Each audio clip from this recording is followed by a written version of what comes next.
السلام علیکم ورحمۃ اللہ وبرکاتہ۔ آپ کو اس بات کا احساس ہوگا اور آپ یہ چاہتے بھی ہوں گے کہ میری پوری زندگی خوشحال رہے، بدحالی کا شکار نہ ہو، معاشی طور پر میں بڑا مضبوط رہوں پوری زندگی۔ ہر ایک چاہے گا، جوان ہو، بوڑھا ہو، عورت ہو، مرد ہو، ہر ایک کی یہی چاہت ہوگی۔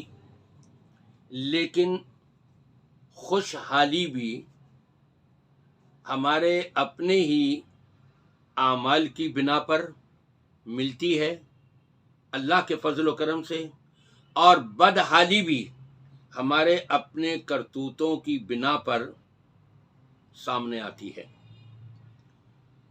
آپ دیکھ لیجئے، پاکستان اور افغانستان دونوں اسلامی ممالک کہلاتے نا۔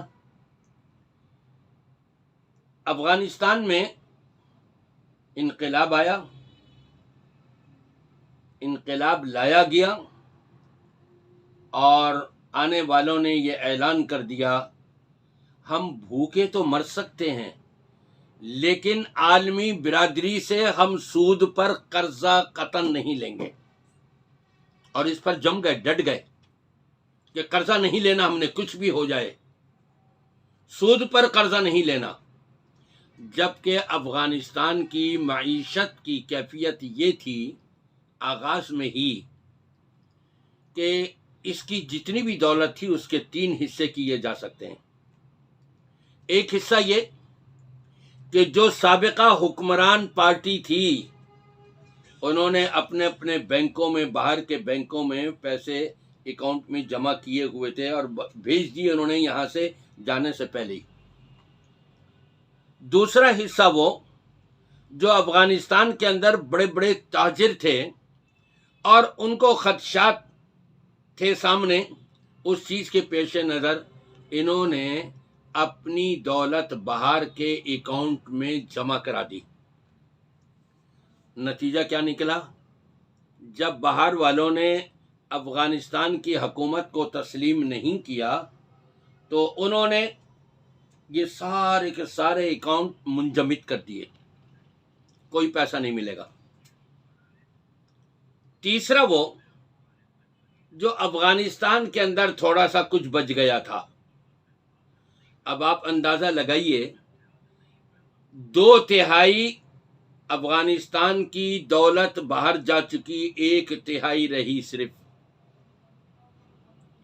لوگوں کا خیال یہی تھا، اور بلکہ لوگوں کو یقین تھا افغانستان کا تو دیوالیہ نکل جانا ہے۔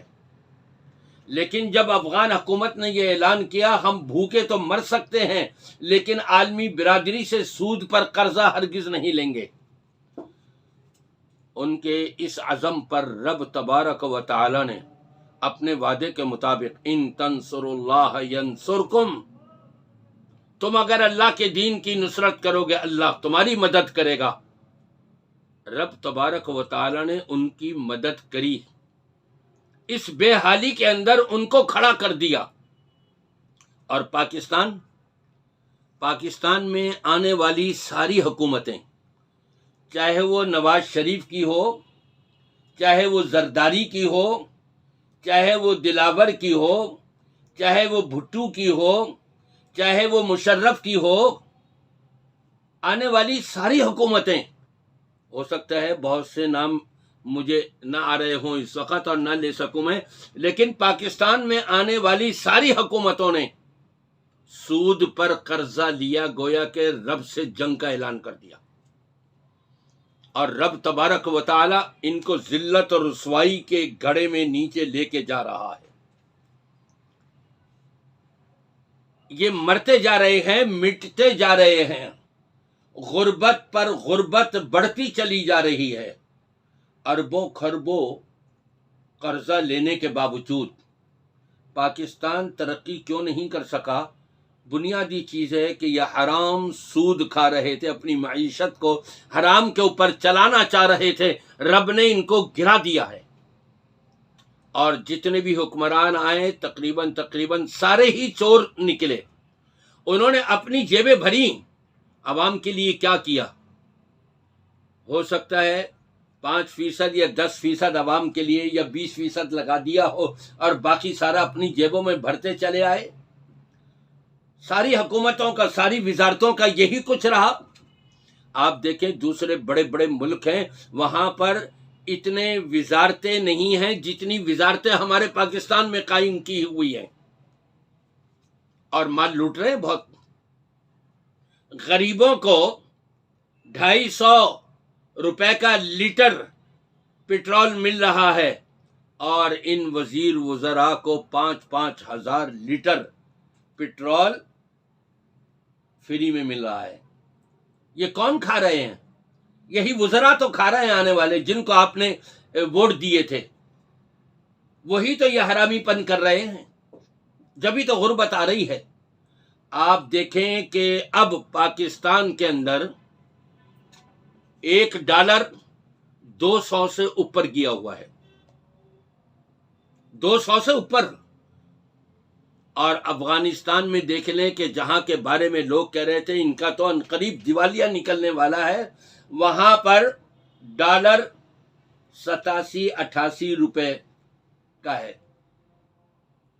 انہوں نے رب تبارک و تعالی کے ساتھ عہد پورا کرتے ہوئے کہہ دیا کہ ہم سود پر قرضہ نہیں لیں گے، بھوکے مر جائیں گے، ہمیں وہ پسند ہے، لیکن سود نہیں لیں گے، نہیں کھائیں گے، سود نہ کھلائیں گے۔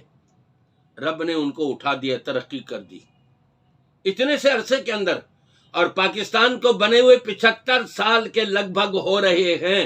پاکستان گرتا جا رہا ہے، گرتا جا رہا ہے، اٹھ نہیں پا رہا۔ وجہ کیا ہے؟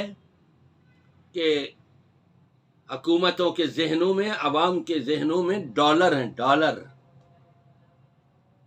اور افغانستان کے ذہنوں میں، وہاں کے حکمرانوں میں کیا ہے؟ سود سے بچاؤ، سود سے بچاؤ۔ اپنے آپ کو سود سے، حرام سے بچاؤ گے تو حلال میں اللہ تبارک و تعالی برکت عطا کرے گا، اور جب حرام کھاؤ گے، حرام کھلاؤ گے تو پھر وہاں برکت نہیں ہوگی، وہاں ذلت اور رسوائی اور غربت کا سامنا کرنا پڑے گا۔ یہی سارا کچھ ہمارے پاکستان کے اندر ہو رہا ہے۔ آپ دیکھ لیں کہ معاشی طور پر بنگلہ دیش پاکستان سے آگے نکل رہا ہے، وہاں دیکھ لیں $1 کتنے کا ہے۔ افغانستان میں دیکھ لیں $1 کتنے روپے کا ہے۔ پاکستان میں دیکھ لیں کہ ڈالر کتنے روپے، 200 روپے سے بھی اوپر کا چلا گیا ہے، اور غربت پر غربت بڑھ رہی ہے۔ جب تک یہ آنے والی حکومتیں، چاہے نواز شریف کی ہو، چاہے شہباز شریف کی ہو، یا اس سے پہلے کی گزرنے والی عمران خان کی حکومت ہو، زرداری کی ہو، دلاور کی ہو، یا اور کسی دوسرے تیسرے کی، جو بھی حکومتیں آئی ہیں، ساری کی ساری سود کے اوپر قرضے لے لے کر کے عوام کے اوپر بوجھ ڈال کر اپنا بوریا بسترا لپیٹ کے چلے جاتے ہیں۔ ان کو معلوم ہے، ہو سکتا ہے ہمارے پورے 5 سال بھی مکمل ہو یا نہیں، جتنا لوٹنا ہے لے لو۔ اب یہ عمران خان نے اپنے جانے سے پہلے ہی تو معاہدہ کیا تھا کہ پیٹرول اس تاریخ کو ہم اتنا بڑھا دیں گے، اس تاریخ کو اتنا بڑھا دیں گے، اس تاریخ کو اتنا بڑھا دیں گے۔ یہ جو بڑھ رہا ہے، یہ عمران خان کا کیا ہوا معاہدہ تو ہے، جو سود پر اس نے قرضے لیے ہیں، اور پہلے یہ دعویٰ کرتا تھا کہ میں کوئی قرضہ نہیں لوں گا کسی سے، بلکہ ہم قرضہ دینے کے قابل ہوں گے۔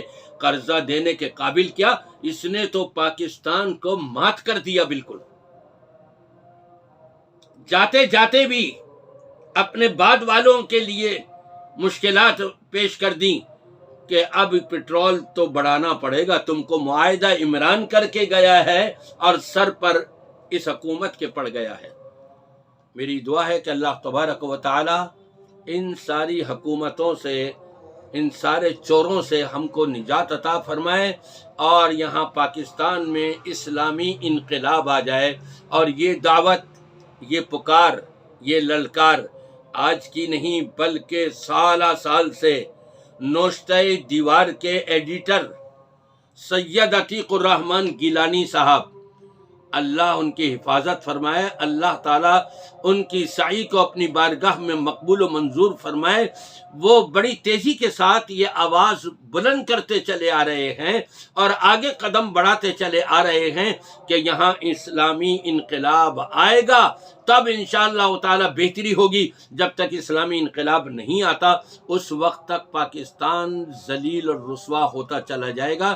یہ نوشتہ دیوار والوں کو میں سلام کرتا ہوں، سید عتیق الرحمن گیلانی صاحب کو، اور ان کے لیے دعا گو ہوں کہ اللہ تعالیٰ ان کی سعی کو اپنی بارگاہ میں مقبول و منظور فرمائے، اور اس پروگرام کو تمام علماء جو ہیں یہ مل کر سید عتیق الرحمن گیلانی کے ساتھ اس آواز کو، انقلاب والی آواز کو، جو ڈاکٹر اسرار بھی یہی کہتے تھے کہ انقلاب آئے گا جبھی بہتری آئے گی، تو ہم اسلامی انقلاب لانے کے لیے نوشتہ دیوار کے ایڈیٹر سید عتیق الرحمن گیلانی اور ان کا جتنا بھی عملہ ہے، ان سب کا ہم ساتھ دیں، اپنے اپنے ممبر و محراب پر اس بات کو بلند کریں اور یہ صدا لوگوں کو سنائیں، سب کو، اور بتائیں، تاکہ اسلامی انقلاب کا وقت بہت جلد آ جائے اور ہم دیکھ لیں اور پاکستان میں معیشت بحال ہو جائے۔